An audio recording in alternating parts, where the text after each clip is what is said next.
Hello, and welcome to Based on a True Story, the podcast that compares your favorite Hollywood movies with history. On today's episode, we're going to learn about the movie 12 Years a Slave.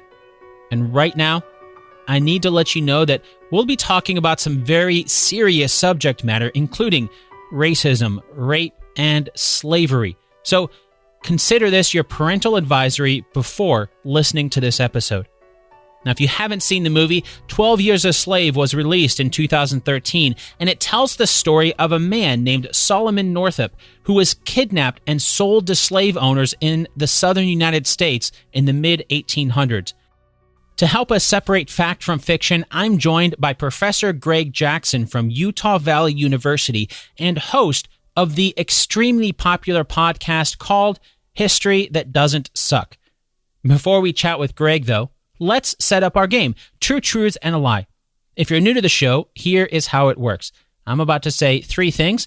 2 of them are true, and that means 1 of them is a lie. Are you ready? Okay, here they are. Number 1. Salomon was kidnapped from New York and taken to Louisiana, where he was sold as a slave. Number 2. The character of Patsy in the movie was based on very real events. Number 3, Bass helped Salomon gain his freedom by writing a letter to Solomon's friends in the North. Got him? Okay, now, as you're listening to our story today, your challenge is to find the 2 facts scattered somewhere throughout the episode, and then by a simple process of elimination, you'll know which one is the lie. And of course, we'll do a recap at the end of the episode to see how well you did. All right, now it's time to get Greg on the line to chat about the movie 12 Years a Slave.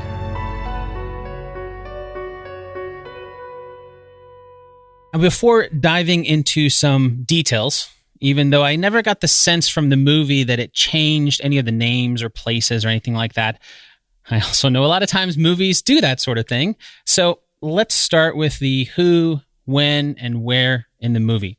First, there's the who. The main character in the movie, of course, is Salomon Northup. He's played by Chiwetel Ejiofor. If I pronounced that correctly, I had to look that one up. Yeah, I'm impressed. And we find out pretty quickly that Salomon is a very accomplished violinist. And then there's his wife, Anne, and his 2 children, Margaret and Alonzo. As for when and where, the only bit of text that we see in the movie is the beginning, where it tells us the year is 1841, and it's in Saratoga, New York. Of course, the movie also makes it clear that that's where Salomon is from, but it's not necessarily where he spent his years as a slave. In fact, I don't even remember the movie ever mentioning in any of the dialogue or anything. I was listening for it, and I don't remember them saying, this is actually where we're at. It really only just mentioned it as the South. So how well did the movie do capturing the overall essence of the true events?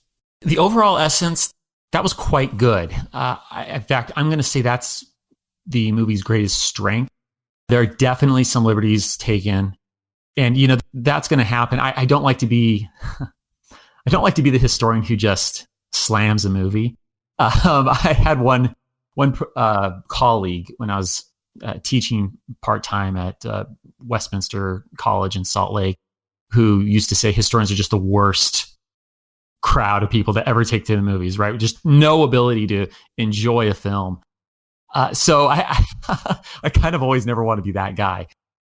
So I guess all I'm saying is I appreciate that some of the liberties that are taken are because it's really hard to tell, an entire autobiography in a 2-hour film. It's on a screen. The medium can mess some things up, but the overall essence is really quite good. We'll get into some of the specifics and some of the things that made me do my historian cringe of, that's not quite right. But, if I were to give a grade to it, right, put on my professor cap here, I'd give it's either a really strong B+ or, maybe even an A-. Really quite well done in terms of the overall essence. That's really good. And I like the way you phrased that. I've had some historians come on the show and they'll be like, I have to take the day off when I go see a movie. It's art. And unfortunately, I'll add this caveat. It's really unfortunate that I don't think we do good enough of a job reminding ourselves in the public sphere or even training people in school to remember when it comes out of Hollywood, we're enjoying art. Just like I'm not going to look at a painting and think, wow, this is a photo from a historical event, right? It's interpretation, and it's often altered a bit to speak to present realities. So anyhow, I like to keep all those things in mind and just enjoy it for what it is. Sure, that makes sense. Now, according to the movie, Solomon Northup is hired by two men named Mr. Brown and Mr. Hamilton. They say they run a circus and they hire him to go to Washington where he's going to play the violin for their show, or something like a circus.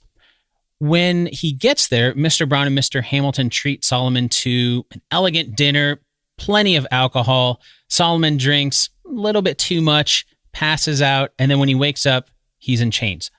And then his captors show up. The captors that show up aren't Mr. Brown and Mr. Hamilton anymore. It's someone else. And they try to convince Solomon that he's not a free man. They beat him as they try to get Solomon to admit that he's a runaway slave from Georgia. Of course, Solomon doesn't want to admit this because he's not. Right. It's not true. It's not true, right? Yeah. But he doesn't have any of the paperwork. They stole paperwork that he must have had on him. He is reaching into his pockets trying to find the paperwork to prove otherwise, and he doesn't have that. So the men take him and a bunch of others that we can only assume have gone through the same sort of thing. They're taken on a riverboat somewhere. This is leading back to what I mentioned earlier. It doesn't really tell us exactly where they're headed, but the impression that I got was essentially that was why he was going from New York to Washington, was because it was easier somehow for the kidnappers to take them from Washington, I'm assuming maybe on the Potomac, down the East Coast to the southern United States. I'm just assuming that from the geography rather than something that the movie mentioned. But how well did the movie do showing how Solomon was kidnapped and then sold into slavery? I was really pleased with this. Now, we are going to talk about some liberties here because there were definitely some taking. But again, to that idea of the essence was all right. They did trick him out of New York because, of course, New York is a free state, and it's a lot harder for them to capture him there. And, basically, I mean, there's no two ways about it. This was human trafficking. That's what was going on. And the simple fact of the matter is that with slavery being permitted in the southern states at this point, it was legal to human traffic. I think that's a good way to try and convey that in 21st century terms. So he being a free man, he was born free. His father had been a slave, I believe, in Rhode Island, but Solomon himself was born free, living this life as a free man in the state of New York. You can kind of see how removed he even was. Not to say he's not aware of slavery. Of course he is, right? And he undoubtedly, even though it's not discussed in his autobiography, he undoubtedly faced racism in the North at various times. But he's far more trusting than he should be. It doesn't occur to him that they would be doing something so mischievous. So they actually go out of their way to really make sure that he trusts them. They actually procure his free papers. He didn't have any. It wasn't a huge need in his mind. He just never bothered to get them, though, that's something that he could have done earlier in his life. So all the more reason, I mean, think about how nefarious this really is, that they took him explicitly to get his free papers before they take him to Washington, D.C. Wow, that's messed up. Yeah, it's pretty messed up. I just assumed that he had them because, unfortunately, in that time that he would have had them. Yeah, no, it wasn't something that he had ever bothered to do previously. It's because, all the way up in the state of New York and in a world without airplanes, sure, you've got trains, but the road system's not incredibly robust. It's not like you can move across the country that swiftly. So this is what I mean by I have no doubt that as a Black American, he had to have experiences with racism, and slavery certainly had to cross his mind, though none of that's in the autobiography, right? That's just not part of the scope. But it clearly wasn't present enough in his mind that he ever bothered to get papers previously. So they get him down to DC, and yes, they wine and dine him. One of my issues, though, with the film, and I'm sure, again, this was a matter of trying to explain things very quickly, is that they did depict him as being drunk. And that just simply was not accurate. In fact, Solomon, in his autobiography, if you don't mind me even quoting, in my edition, this is from page 13, he says, quote, I did not become intoxicated, as may be inferred from what subsequently occurred. Towards evening, and soon after partaking of one of these potations, I began to experience most unpleasant sensations. I felt extremely ill. My head commenced aching, a dull, heavy pain, inexpressibly disagreeable. So they drugged him. He wasn't drunk, essentially, is what it sounds like. Yeah. So, not that the film held back by any means on the evils of slavery and the human trafficking that was involved in the interstate slave trade, but in some ways, it's even worse. On this particular thing, because they're just trying to move so quickly, right? I mean, they took him to get free papers just to trick him all the more, to really ingratiate and build trust. And then they didn't just get him slammed. They didn't lean on some weakness that he might have for alcohol. That's not Salomon. This is a pretty sober dude. They drugged him. So yeah, it's actually kind of worse, I guess. I would say. Now the beating that happens in the cell, I mean, they take words straight out of the autobiography. So again, a lot of this is done quite well. But then they do move quickly. We see them load Salomon and other slaves onto a boat, and then he kind of whisks off on a brig. And in reality, there were ferries involved, there were carriages involved, often being moved at night, because even though they're in the South, what they're doing is shady. So they pass through Fredericksburg, Virginia. They pass through Richmond. These are major cities. And he's with a large group of people. At one point, he's asked by someone involved in their movement. I can't recall his exact name, but he's asked where he's from, and he says New York. And shock registers on this man's face, who clearly doesn't know that Salomon has been illegally kidnapped. Then Salomon gets the look from one of his captors, James Birch. And he can read it. Solomon's a very intelligent man. He could tell, I need to dial this back real quick or I'm going to be in trouble. So he starts making it sound like he's just traveled to New York. And after that, Birch says, you ever say you're from New York again, I'm going to kill you. Oh, wow. When I was watching the movie, the impression that I got was when Salomon was on the boat, that his situation was not unique with that everybody on the boat was kidnapped and trafficked essentially from northern states and sold into slavery in the South. But it sounds like if that person was surprised that he was from New York, that wasn't necessarily the case for everybody. Not for everyone. That wasn't the experience for everybody being transported with Salomon, but Solomon's experience was certainly not a complete abnormality. There were others like him who were kidnapped, and he had heard stories of this, almost. The impression I get as I read his autobiography, he mentions as he's waking up in the cell, starting to think, wait, have I been kidnapped? Am I being taken into slavery? And it's clear that he'd heard these stories, but it was almost like this, but that'll never happen to me sort of thing. Like, when people get lazy about wearing a seatbelt, just thinking, I'm going to get in an accident, right? And then, these things happen. So similarly, Salomon, he's not alone. In fact, Frederick Douglass, who wrote 3 autobiographies over the course of his life, he doesn't give too many details. He doesn't, as I recall, cite a specific person, but he mentions that this practice existed. And we have no way of even knowing how many free Black Northerners were kidnapped and taken to the South as slaves, but it definitely happened. The first person after Salomon is sold in the movie, he's sold to Benedict Cumberbatch's character, someone named Mr. Ford. And we see him purchase Salomon and a mother named Eliza for a total of $1,700. I think it was $1,000 for Salomon and $700 for Eliza. And it's a gut-wrenching scene. The woman is torn. She has 2 children, and she's just crying over the loss of her children, that they won't include them, right? So they have to separate them. Oh, and forgot to mention that Salomon is forced to go by the name Platt in order to try to cover up that he was in fact a free man. The overall sense that I got from Benedict Cumberbatch's character, Mr. Ford, in the movie was that he wasn't really as mean as some of the others around. He even tries to purchase the children so that they can stay together and with Eliza. But then we kind of get this idea that there was a scene where Solomon's talking with Eliza and he's like, Mr. Ford is treating us differently, but then Eliza has to remind Salomon that he might be a little bit better, but he still bought us. We're still slaves. and we should not be slaves. So it's kind of a two-part question here, but first, were Mr. Ford and Eliza based on real people?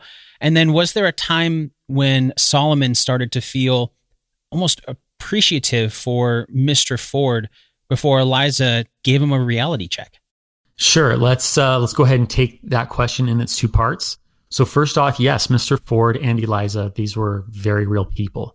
And again, in the large essence of the film, a lot of things do stick with the timeline and things that transpired. To touch on that gut-wrenching scene, I mean, I cried the first time I saw that. I'm sure a lot of people do. It's actually, and they do this throughout the movie. Again, I'm sure it's something that many a filmmaker feels pressed to doing. They truncated what happened into one scene when it was really dragged out. In reality, when they're being sold, and we're in Louisiana at this point, when they're being sold, Randall, who is Eliza's older son, he was already gone. He'd been sold that morning. And it's hard to read, Dan. As he's being sold away from his mother that morning to a planter from, I believe, Baton Rouge, he turns to his mom and assures her that he will be a good boy and to not cry, and it's going to be okay. And with that, he disappears from her life. And, as Salomon says, I have no idea what happened to him. That's it. There's no communication. It's never see him again. Gone. Yeah. Wow. So then we get to the afternoon, and now Mr. Ford shows up. So Eliza's son was not even a factor in this. And then Mr. Ford, he tries to keep them together. He offers to buy the daughter, although Salomon writes that Mr. Ford stated, I have zero purpose in buying the daughter. I don't have any role she can serve, economically, but I don't want to separate a mother and a daughter. I'm happy to pay you fair, market value, essentially. I know these are very uncomfortable terms as we're discussing human beings for us in the 21st century, but these are the realities. And so he really tries to buy the daughter. I think the film skips a little bit on this. It doesn't quite play. It plays down, if anything, the extent to which Mr. Ford really tried to keep this family together. And Mr. Freeman, the very ironically named slave dealer here, Mr. Freeman makes it very clear that he has no interest in selling. In fact, if I can just go ahead and quote Salomon once more, he says, the man, Mr. Ford, he hasn't introduced his name yet in the autobiography, but the man remarked he was not in need of one so young, that it would be of no profit to him. But since the mother was so fond of her, rather than see them separated, he would pay a reasonable price. But to this humane proposal, Freeman was entirely deaf. He would not sell her then or on any account whatever. And the reason for this, Dan, is one of the truly, slavery is low already, but there are even lower lows within that system than, some other things. She's going to be basically forced to be a prostitute. If we were to keep reading, Salomon goes on to explain how Mr. Freeman notes how beautiful the girl is, and that's why he has no interest in selling her. He's not going to sell her for years, that this little girl will grow up to be very attractive. And there was a term for this in the enslavement system. These women, these girls often, they were known as fancy girls. Basically, there's just no two ways about it. Freeman was keeping her to sell her as a sex slave at some point. Wow. Just when he thought it couldn't get worse. Yeah. And so Mr. Ford does purchase Eliza. Basically, I'm not trying to make any sorts of excuses, but I'm trying to bring us into the reality, the gritty, ugly reality of this economic system. If he doesn't buy Eliza, it's not going to help keep that family together. Eliza was going to be sold that day, regardless of anything Mr. Ford did. And her daughter was going to be kept, regardless of anything Mr. Ford could do. So it's really ugly. All right, so they are real people. Now to the second part of your question, in terms of Salomon feeling some sort of appreciation, this is the most inaccurate part of the entire film, is the way that Mr. Ford is depicted. He was far more appreciated by Salomon than the film shows. And if I can take one quick note here, this is part of why I love Solomon's autobiography. Not because that we want to say that there was some super kind slave owners in that sort of terrible excuse sort of way that you sometimes hear from people, that, oh, slavery wasn't that bad. No, slavery was awful. It was hideous. But I'm just so impressed with him as a human being. I don't know that I could be sold into slavery and then make such objective, I guess, assessments of people within the system, of maintaining some sort of balance, I guess. I just, and of course, we're speaking in the 21st century, so removed from it. It just baffles me. Solomon is just such a good human being to even be capable of this, in my opinion. It sounds like the appreciation that we saw on screen was just a small tidbit of what Solomon really did feel towards Mr. Ford. Even not, like you said, not to make it lessen the fact that he still, was a slave owner, and I couldn't imagine any of that situation. But I also think you're saying I couldn't imagine being in that situation and making those sorts of observations. I mean, really, I can't do justice to Solomon's words. If you don't mind, I'll actually read a solid paragraph here where he's describing his feelings towards Mr. Ford. In my edition, this is pages 47 through 48. So to quote Solomon, "Our master's name was William Ford. In many northern minds, perhaps, the idea of a man holding his brother man in servitude and the traffic in human flesh may seem altogether incompatible with their conceptions of a moral or religious life.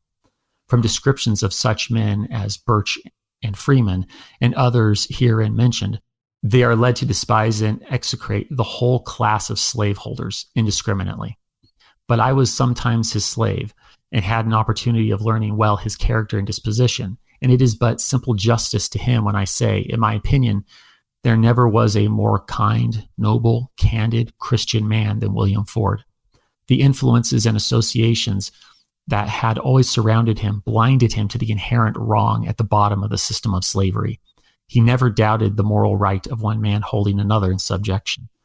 Looking through the same medium with his fathers before him, he saw things in the same light. Brought up under other circumstances and other influences, his notions would undoubtedly have been different. Nevertheless, he was a model master, walking uprightly according to the light of his understanding. And fortunate was the slave who came to his possession. Were all men such as he, slavery would be deprived of more than half its bitterness." So, yeah, it's the sort of thing that you could see someone who falsely wants to excuse slavery quoting out of context. But that's what Solomon really thought and felt. And it's all, again, to where I'm so impressed with him, his ability to really have three-dimensional characters, to see the beauty even within an ugly system. I also think it's worth noting that Frederick Douglass, again, in his autobiographies, he doesn't have anyone in his life that he felt quite as fondly towards as Solomon. But he often made some notes about how this system, it pulls everyone down. And this is not to say that Mr. Ford's being pulled down is equated to slavery. Of course not. But that, this system, like the poverty cycle today, or violence, domestic violence, that sort of thing, the way that it cyclically continued the ills of this specific system of slavery.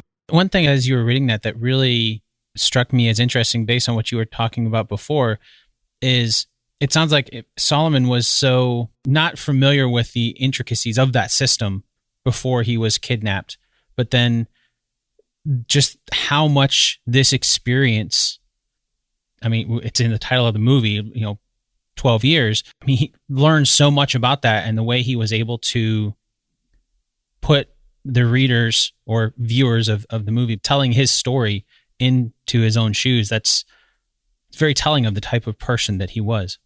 Yeah, no, he is genuinely one of my heroes. Yeah, I think it's a shame that we haven't made a bigger point of telling his story traditionally, among the heroes and legends of the United States. And I'm sure that's born partly out of when you acknowledge such an incredible human being who was a slave, you're also bringing up the shame that's felt of slavery. Yeah, you can't have one without the other. Right. But I just think Solomon should absolutely be lauded and celebrated. I'll also add that when we get to scenes with Tibbets, it's Mr. Ford who saves Solomon's life, always goes to bat for him. He stands up for him.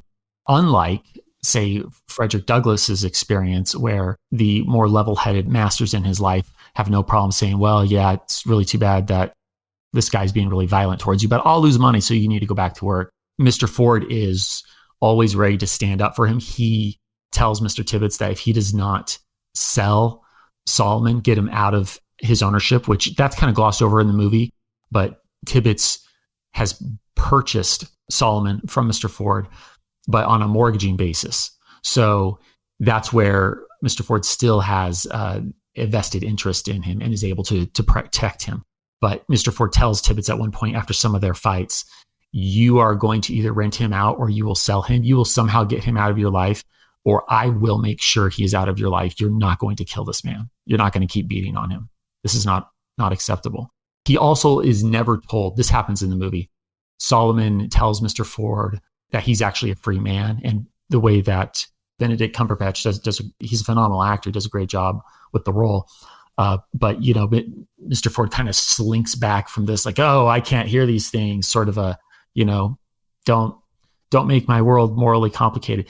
Ford was never informed of this. So that was just a fabrication, flat out. So again, the essence of the film, I think capturing the depravities of slavery, great. Perhaps in that process, though, Mr. Ford definitely did not get a fair shake. I want to touch on that one character that you talked about, Tibbets, because there's a moment in the movie where Tibbets actually hangs Salomon in retaliation for Salomon standing up to him. And then we see Mr. Ford step in, or actually, I think it's Mr. Ford's overseer first step in. Yeah, I believe his name was Chapin. Yeah, he steps in, but then he stops the hanging, but then he just leaves Salomon to hang there while he goes to get Mr. Ford. We don't really see exactly how much time passes, but you get the sense that it was daytime and then it starts to get kind of be dusk. By the time Mr. Ford gets there, he comes, cuts down the rope, saves Salomon, but then he tells Salomon that Tibbets he's going to keep coming. He's not going to stop.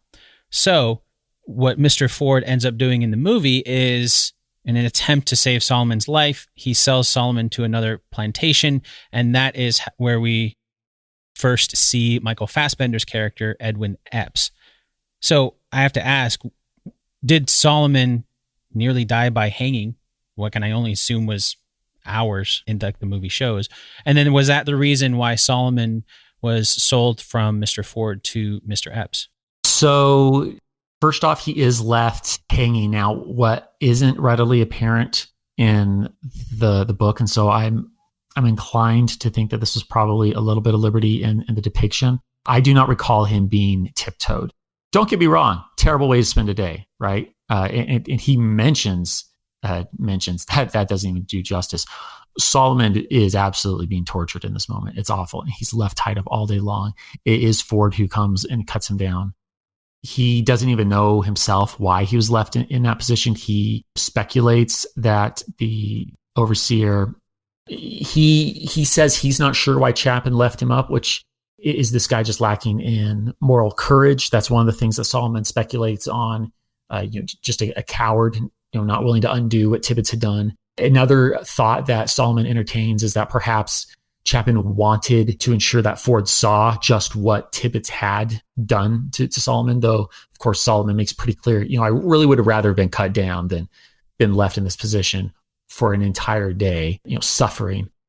But that did happen. And that fight, again, this is another, truncated thing. It really synthesized a number of conflicts there are at least two conflicts that took place over the course of a month.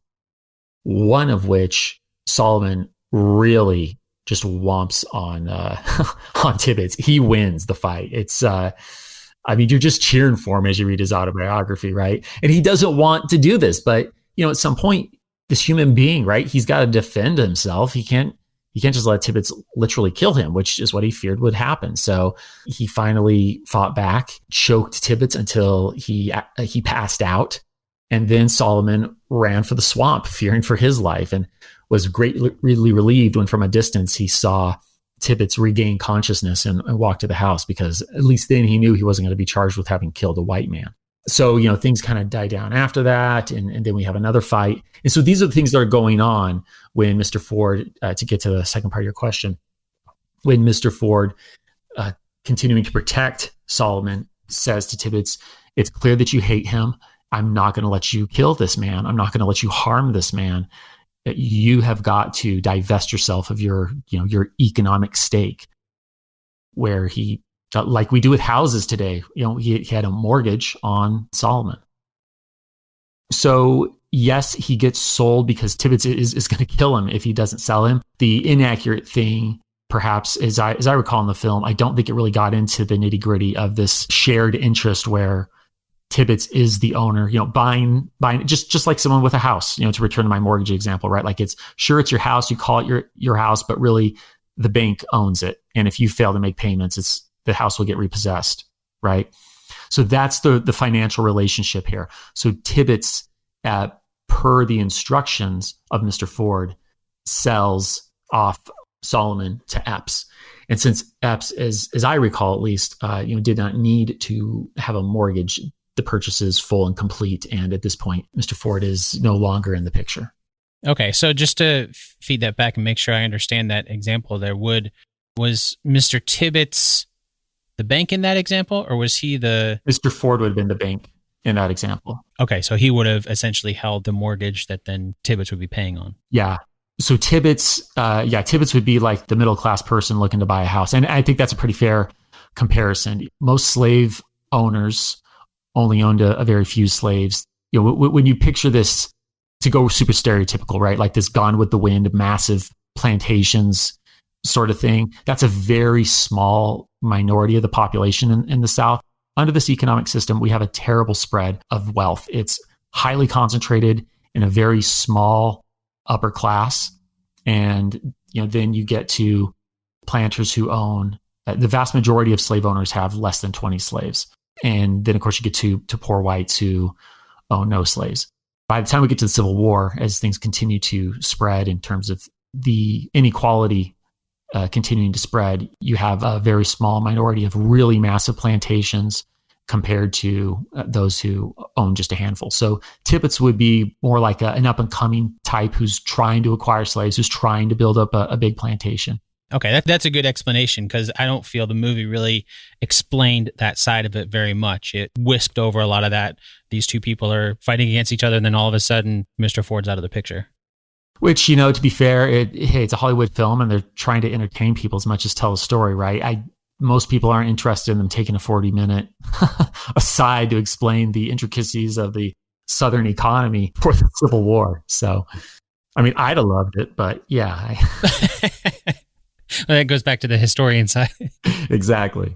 Well, speaking of Mr. Epps, the first that we see Edwin Epps, that's Michael Fassbender's character, he's reading to the slaves from the Christian Bible, which I find very ironic. Now, as Epps explains it, the Bible is saying that if the slaves don't obey their master, then they'll be beaten with a great many lashes. And he lists off 40, 100, 150 lashes.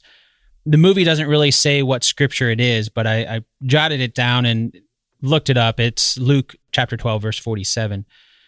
And it really is part of the Bible that he's reading from. The quote that he's using in the movie comes from something that Jesus himself was saying as he's talking to his disciples. So I'm curious, was scripture used as a part of the excuse for slavery by people like Epps, who, at least in the movie, they claim to be a godly man despite doing these horrible, horrible things? 100% yes. In fact, that specific verse, Solomon does mention it in his autobiography. Now, I don't believe Epps was the one reading from it when Solomon cited it. But the fact that Solomon would point to it, it just tells me that he probably heard it far more than on one occasion in his 12 years living life enslaved. It was a very common thing. You had a lot of preachers who readily turned to the scriptures and used it to excuse slavery. Let me also point out that Christianity was used by slave owners as, they didn't just look into Christianity and say, look, here's a verse or two where we can justify our owning of slaves, but some even justified the fact that they were converting slaves to Christianity as basically, oh, we're good people. This is how we can feel okay about what we're doing. And, I don't know if it would be that overt. I think Salomon, that passage I quoted from his description of Mr. Ford, it so cleanly describes how many slaveholders, they're raised in the system. It never even occurs to them to question it. But this is all part of the society building up the, reasons why it's okay for them to do it. So as Africans are kidnapped and taken to the Americas, they come with indigenous African religions of all different types. And a lot of them are also Muslim. Islam had spread south of the Sahara Desert by this point. To this day, in the more northern regions of sub-Saharan Africa, you have a very split Muslim Christian population. So yes, converting recently arrived slaves or those holdouts, if you will, to Christianity, that this is all part of feeling good at night about what they're doing. Wow. And then I'm assuming after converting them to Christianity, it's not like they would set them free. Yeah, exactly. So it's like it doesn't make sense. No. I think Reza Aslan, if you're familiar with him, he's written a number of books, No God But God, Zealot. He's a rather popular scholar of religion. He makes a point that people often bring to their scriptures who they are. And he's usually discussing Islam and Christianity, but basically the violent person looks towards the scripture and they find reasons, rationale for being violent, where, God not only sanctions, but even blesses their violence. Whereas, the more kind and gentle soul, they latch on to those sorts of verses, because I can either find Jesus saying, I come, now I'm spacing the exact wording. I don't remember the exact wording, but it's, I do not come to bring peace, but to bring the sword, or something like that. Yeah, it's something like that. But of course, I can also find Jesus saying, not only to forgive, but to forgive, not just 7 times, but 7 times 70 and turn the other cheek, right? So yeah, that's kind of Reza Aslan's take. And that's really resonated with me.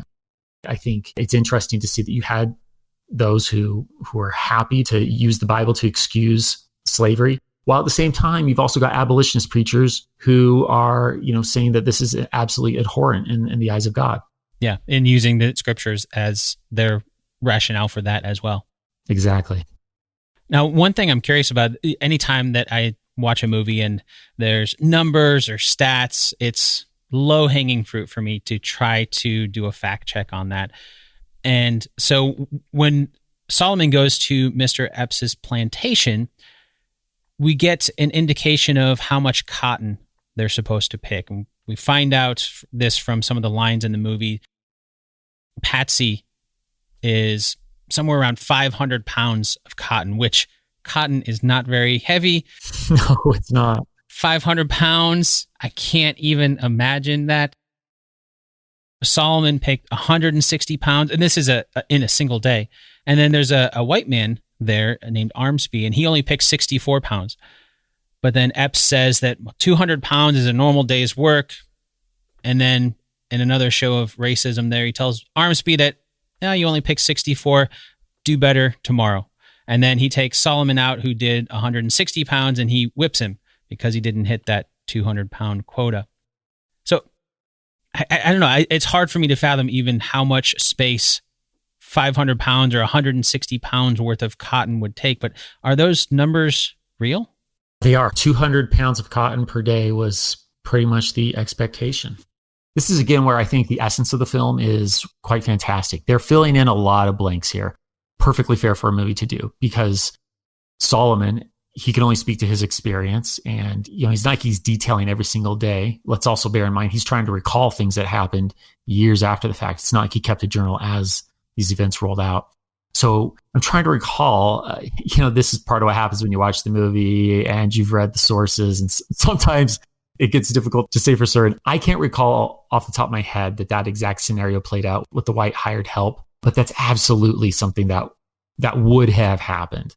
So again, I'm going to caveat that I'm just not remembering it myself. Maybe it is in there in his over 200-page autobiography, and I've just forgotten that one instance. But I don't think that was an unfair play, as they're trying to just convey the essence of things that really would happen on these plantations. But yeah, 200 pounds, and some slave owners were, happy to ratchet it up.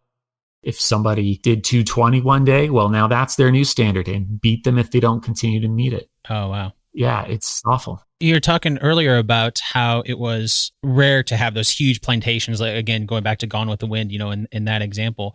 I'm still trying to wrap my head around how much space, 200 pounds of cotton, and how much land you would have to have for that much for a single person to pick in a single day, doing that every single day. I'm just picturing it must be massive, massive fields that Mr. Epps must have had.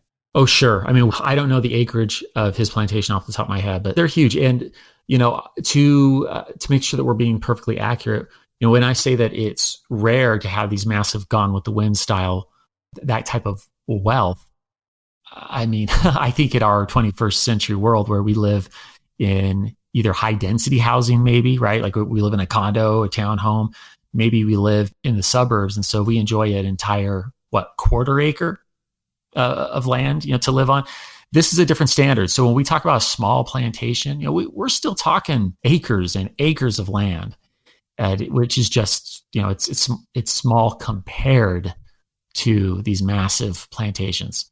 And the number of slaves owned and working are under 20, as opposed to plantations where there are hundreds. And often when we're talking about the truly large, wealthy Southern slaveholders, they have multiple plantations. So it's not like all those hundreds are working on one single plot of land.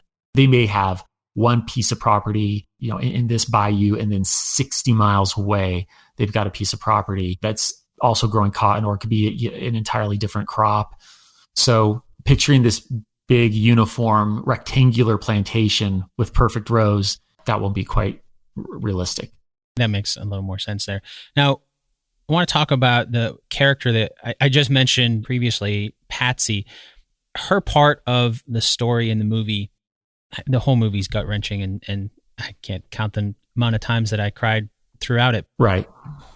This is a bad one, though. Yeah. Patsy is... Mr. Epps is just taken in with her. He rapes her. We only see it once in the movie, but it's implied that that's just a regular occurrence.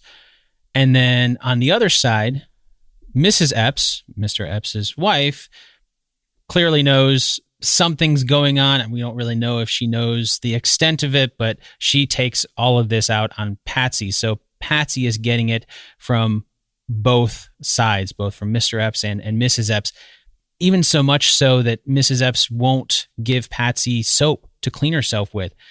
And there's one point in the movie where Patsy says she had to try and go get some soap from a neighboring plantation because she smelled so bad that she was making herself gag. And things just got so bad for her that you can just feel it when she goes to Salomon and she's like, kill me. I want to get out of this living hell.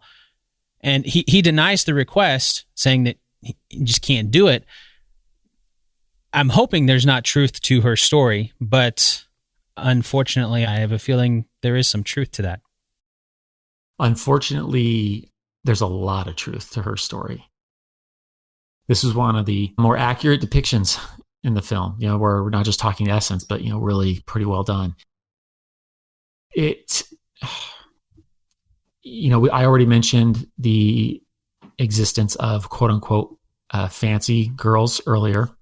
And Patsy had the misfortune in this world to be an attractive enslaved woman. And that's just a recipe for, it's going to depend on the whims and the morality of the slave owner, but it meant rape. Now, Solomon's record never uses the word rape. I personally think she was. No, in my mind, there's no question. Only as a careful historian who never wants to say something that isn't in the record itself, I'll just note that Solomon didn't say it. But good grief, given the circumstances, given Epps's clear lack of a moral compass, he and Tibbets, they are night and day from Ford, which, again, I'll beat up on this point. This is part of the excellence of Solomon's record, is the way he gives us very full characters, really showing us those who are capable of maintaining morality despite a system that gives them complete permission to have zero morality, and those who readily give into their worst aspects of their personality and indulge in violence and rape against these human beings that they are able to treat as chattel. Patsy's story is true. Salomon is forced to whip her, and he does. This did happen in the movie. Yes, he throws down the whip and refuses to do it. And this is, these are all things that happened. Wow. I was hoping that wasn't true, but I have a feeling, just based on the discussion we've had so far. This is another instance that shows how so many good people get stuck in absolutely impossible situations that we have the luxury of not having to worry about as much in the 21st century. I mean, Salomon has no interest in hitting Patsy. He knows if he doesn't do the whipping, though, that Epps is going to do the whipping, and Epps is going to do it far harder. Right? Yeah, I can't. It's an impossible situation. There's no winning. You can't win. Going back to the movie, while working on Epps's plantation, Salomon meets a man by the name of Bass, and he's played by Brad Pitt. Right away, Bass is a different person. We find out that he doesn't believe in slavery. He even confronts Epps with this, saying that even though the law says that a white man can own a black man, the law lies.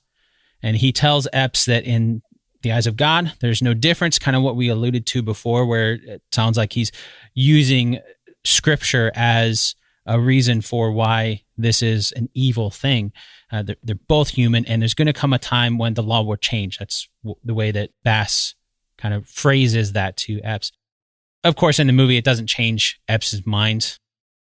But Salomon, overhearing this, it gives him the confidence to confide in Bass, and he tells him the true story. He says, "My name isn't Platt," which is what everybody had called him. "My name is Salomon Northup, and I'm a free man from New York." And he asks Bass to write a letter to his friends up in the North on his behalf. The movie doesn't do a real deep dive into who Bass is, but he seems to play a pretty major role in Solomon's story, even if it is a small role in the movie, but it's a major role, assuming that that actually happened in the overall story for Salomon. What do we know about who he was and the parts that we saw in the movie from a historical perspective? So again, broad strokes here, pretty good. Bass is a Canadian, middle-aged. I think something that isn't brought up enough in the film, for my historical liking. Again, congratulations to the filmmakers. Hard thing to do. But being an abolitionist, which is what Bass is, that's crazy talk at this point in history. We're in the 1850s, so we're even coming up to the Civil War. In my experience in the classroom and other conversations, I've come to have the impression that Americans seem to think that it was the anti-slavery North versus the pro-slavery South in the Civil War. And that just gives way too much credit to most Northerners, to be really honest. You had anti-slavery people in the North, but even anti-slavery was to be distinguished from someone who was an actual abolitionist. Being anti-slavery meant that you didn't like it, and you're probably opposed to it spreading to new U.S. territories, which is a major fight happening in the United States in the 1850s, all part of what builds up to the Civil War. But actually being an abolitionist who says, not only do we not want slavery to expand, we want to see slavery eradicated. We want that system wiped out even where it exists. Those people are considered full-on radicals, and they're quite rare.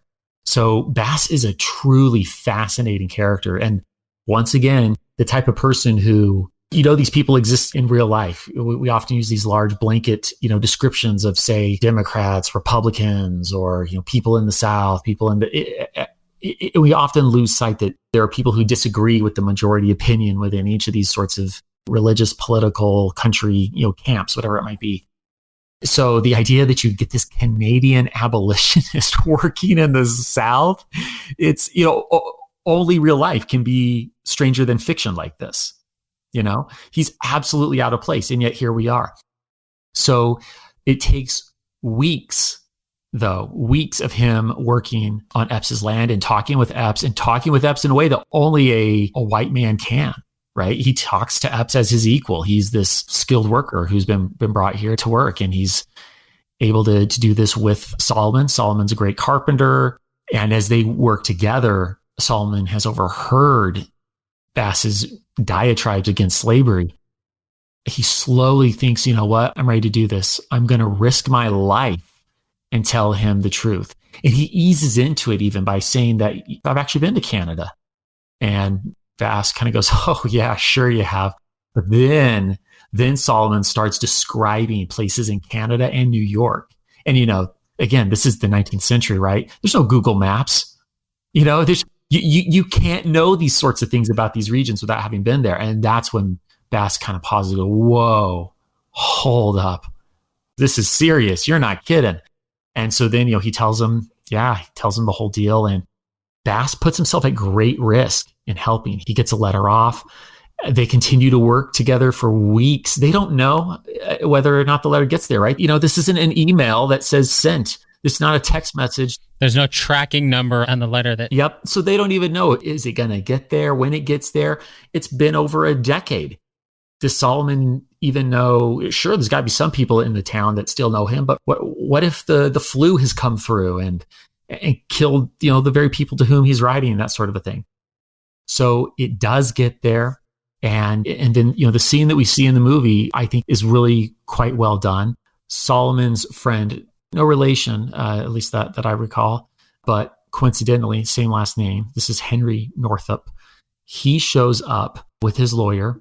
They've gotten the letter and they move quickly once they get there because, of course, they're sure that, Epps is not going to just roll over and do the right thing, if you will, Right. He's already proven that. Exactly. So they wait for the weekend to end. It's 12:01 on a Monday morning. So literally 1 minute past midnight when they go and see a judge, get the judge to sign off on a warrant saying, okay, yeah, if there's a free citizen of New York who's been kidnapped and taken here, then absolutely this New York lawyer has the right to extract him back to his home state.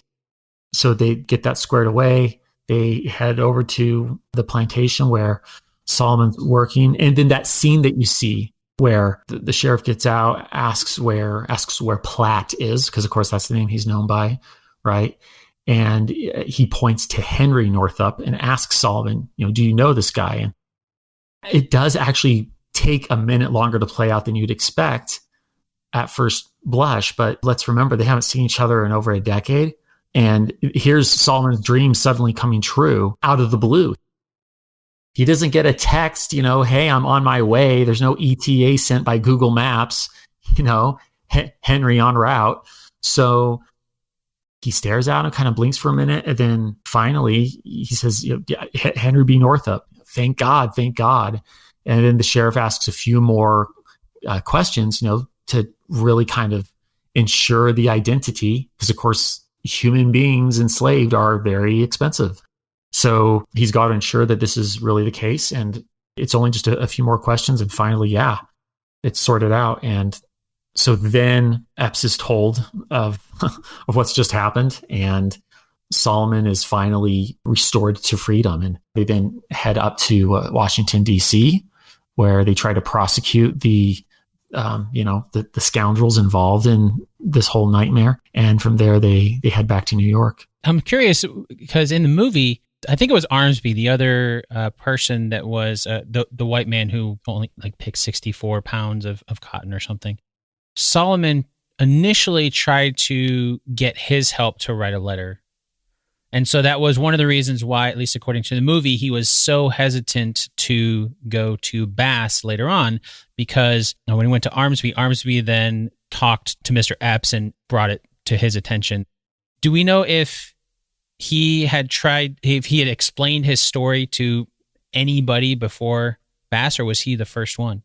Bass is the first one he's really laid this out there with. He did get a sailor when he was first being transported down to Louisiana. On the way, there was a sailor that he was able to get the story to. So, this is the very beginning of this 12 years ago. And this sailor was willing to write a letter and did so. However, it was almost maybe offering a little bit of closure to his family, sort of a thing at best, because the sailor and Salomon, they don't know where he's headed. They just know he's being transported south. So now he's a needle in a haystack. Sure, the family can, at least know that Salomon didn't leave them, but they don't even know what state he's in. How do you even begin to look? That was the one, at least successful letter. He is, forgive me, as I said earlier, sometimes in watching the movie and reading through the sources, I'm trying to recall, and if I'm mistaken on that, I do apologize. I don't recall him approaching Armsby, but it has been drilled into his mind at this point. He knows not to say he's from the North. He knows not to mention that he's literate. It's illegal to teach a slave how to read and write. Oh, wow. Oh, yeah. By the time, when the Civil War ends, you have plenty of very intelligent and capable Black Americans that don't know how to read and write. Because, of course, education is one of the great ways to equip someone with the power to fight for themselves. So you can see where slave systems would make laws that prohibited slaves from reading and writing. I hadn't thought about it that way, but yeah, that makes sense. I mean, you control the information. One thing that stood out to me throughout the entire movie was there's no sense of a timeline to it. We get that bit in the very beginning that tells us the date, but then after that, there's no years, there's no dates or anything like that are given, which I think when I was watching this, it really helped add to this story. Sometimes I'm like, oh man, how much time is actually passing here? But in that way, just putting yourself in his shoes, you're not going to have a phone that gives you the time all right. So it helps add to the story that you're as lost as he is in some way, in that way of, not really knowing how much time actually has passed. I guess you could keep track of day and night cycles, but I mean, you can only keep track of that manually for so long, right? Before you start to lose track of things. But I also know from looking back at history and having done this podcast for a while that one of the key things that movies like to do a lot of times is to change the timeline in order to shift things around. Again, we're trying to fit 12 years into an hour. 2 hours. Right. So there's going to be timeline shifting in that way. But now that we have a better idea of the overall story and some of the things that actually happened, of course, title of the movie, title of the book, we know that the story was roughly 12 years. Can you give us kind of a bullet point of the events that we see in the movie and where in that 12 years it took place?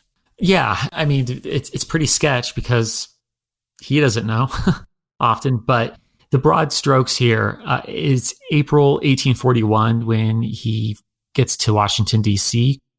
The next month, he's on his way down to New Orleans, and he sneaks off that letter that I just mentioned a moment ago, through a sailor. By winter of 1842, that's when Tibbets comes into the picture. And, again, we already went through that complicated scenario. So that's where he's in this, mortgaged out situation. And then April of 1843 is when he is purchased by Epps. And this is where things really just become broad because he's owned by Epps for, the next 10 years. And in fact, the autobiography, at least the edition I have, in the way the pagination is worked out, it's a little over 200 pages. The first 50 or so are just his capture.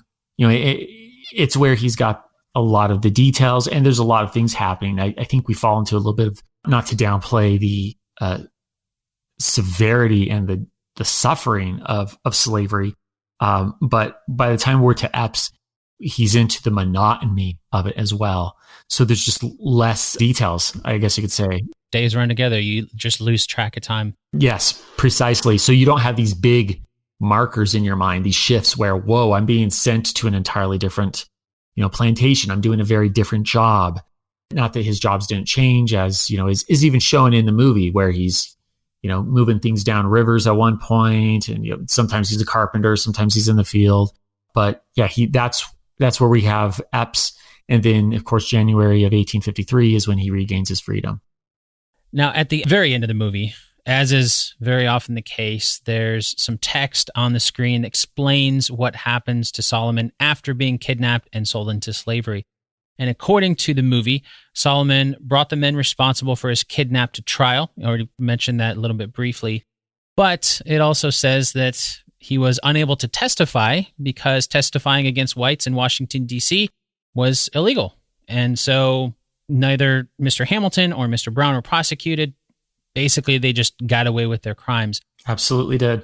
Really? Was Washington, D.C. during the Civil War, that was a northern or Union area, right? Correct. Does that go back to what you were talking about earlier, where it's not necessarily these divided lines of, there's no racism in the North and in the South, it's slavery? It does get back to that. So when the Civil War even happens, the border states, which are states where there's slavery, they don't break off. Slavery basically goes in a gradation from the North, where there is, I'm actually going to say almost no slavery.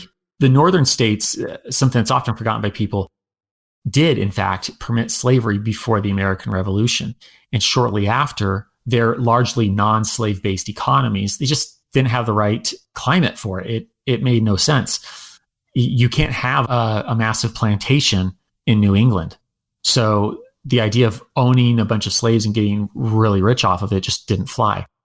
So you didn't have a robust usage of slavery. As such, they were more inclined to end it, as they're ushering in this new nation based upon the idea that all men are created equal, liberty, all these beautiful things that we think of when we think of the United States or we idealize about our nation.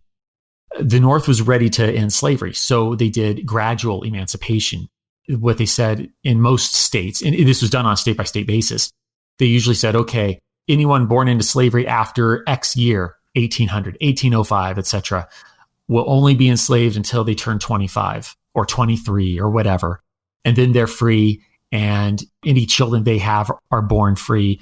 And so this set up those who did own slaves in the North to anticipate the shift that was coming, to prepare their houses economically, if you will. So you actually had just a very few, I'm talking over 90 years old, slaves in some of the northern states. I think the figure's under 100 people even. But some souls, who were born in the 1790s or earlier, still enslaved.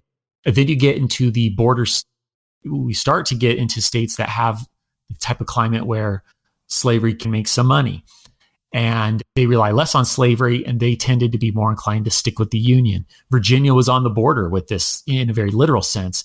And that's where the counties that now broke off and it became the state of West Virginia did so, because they weren't interested in leaving the Union. They didn't really use slavery as much, whereas other parts of the state were ready to go with the Confederacy. And Virginia was one of the last to jump on the Confederate bandwagon. And then you get into the Deep South.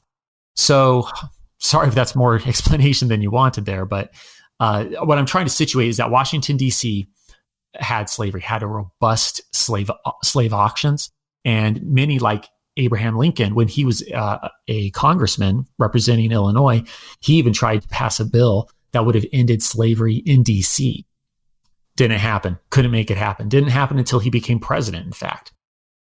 So yeah, there's a big slave market in D.C., and slavery still exists there even when the Civil War breaks out. It's, Kentucky is this border state that never officially goes really one way or the other.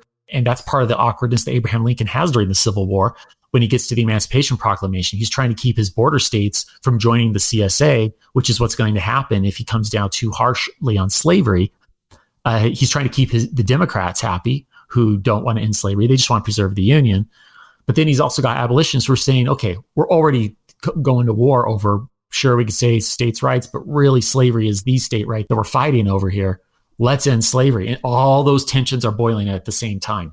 It really helps paint another aspect of the picture of why Solomon's kidnappers would have gone that extra step to provide him the papers going to Washington, D.C., just as that extra layer of helping him feel safe, and why those papers were a necessary part of that. Mm-hmm.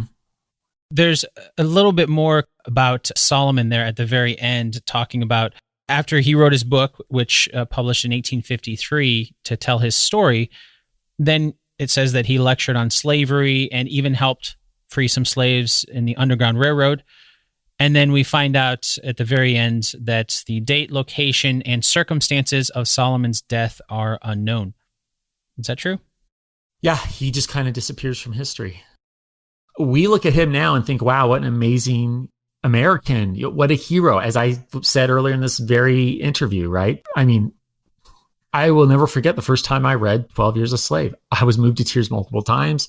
It really opened my eyes to, this was earlier on in my education. I didn't know nearly as much about the American slave system before the Civil War when I read it. But it's not like Americans at the time saw this great hero. In fact, Northerners, this is really fascinating.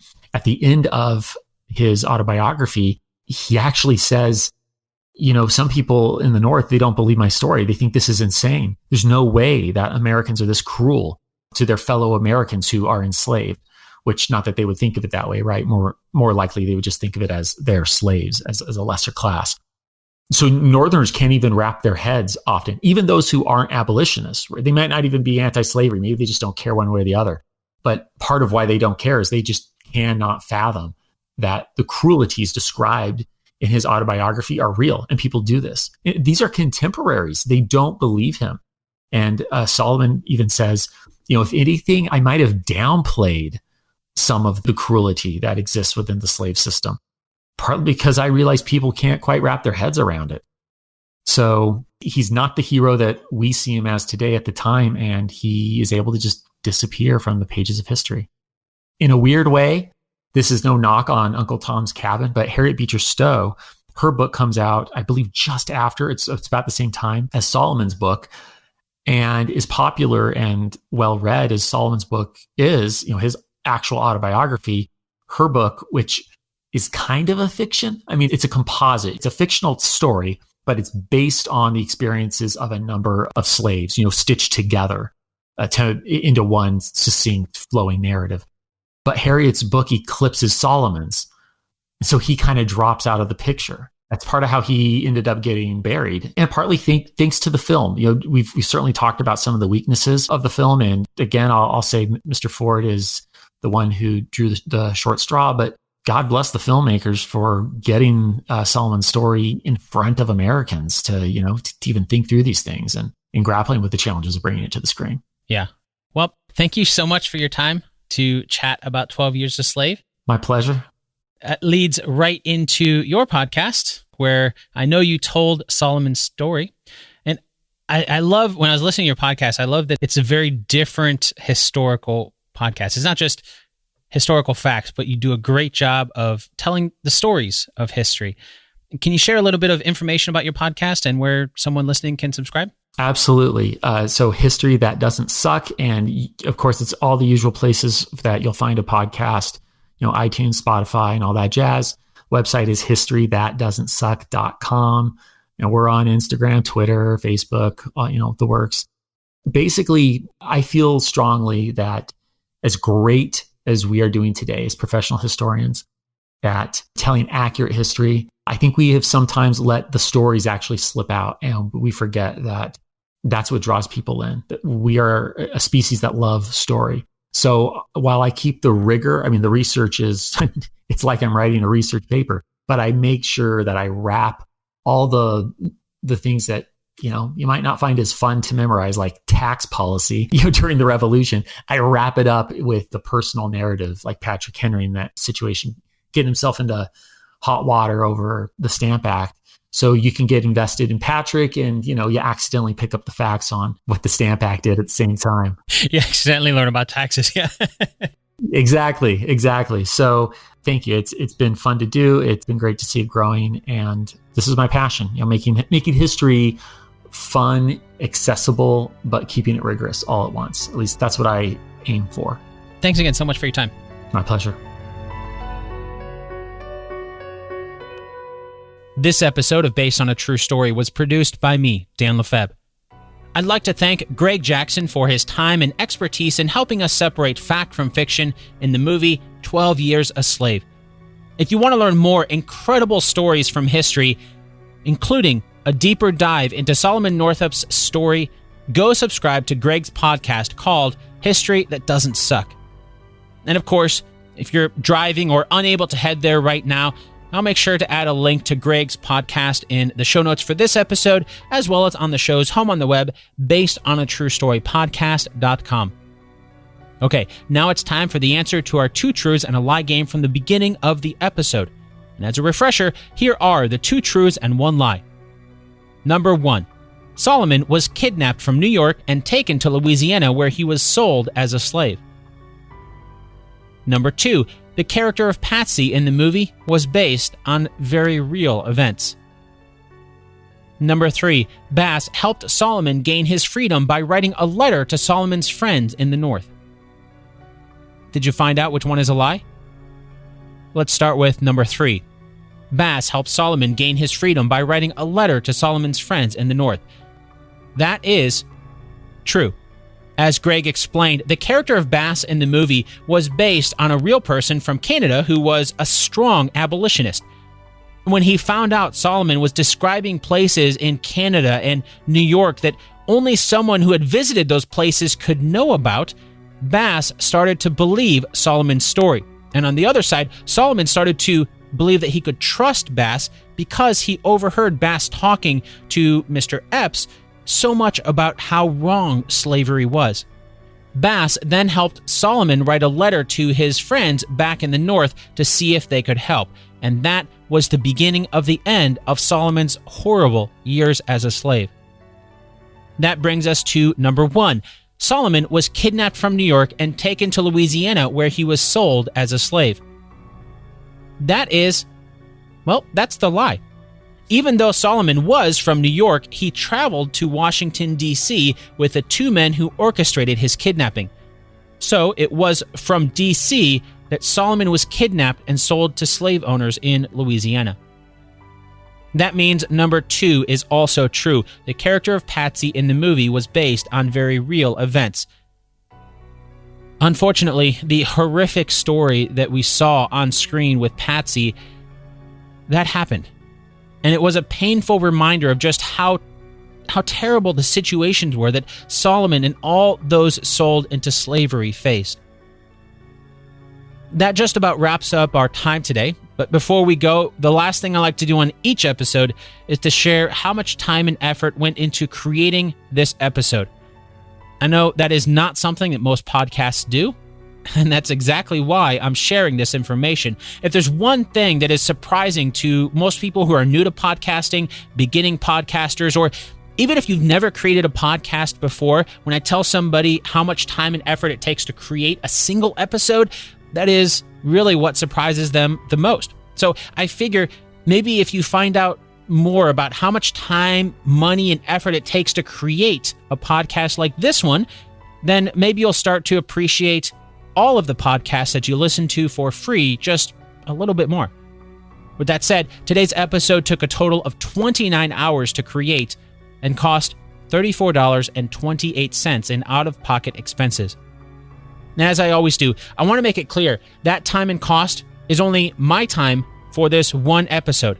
So that does not include the countless hours of my guest time researching the subject matter that we talked about, and it doesn't include any of my ongoing costs. For example, the monthly podcast hosting cost, just hosting the podcast itself, or hosting the website based on a truestorypodcast.com. That has its own cost for the domain name, for the website hosting, all of any of the plugins that I've had to purchase, or the software that I've had to purchase, the hardware that I purchase, all of that, that is outside the cost of this one episode. Those are more overall costs, and I don't include those in the out-of-pocket expenses for this one single episode.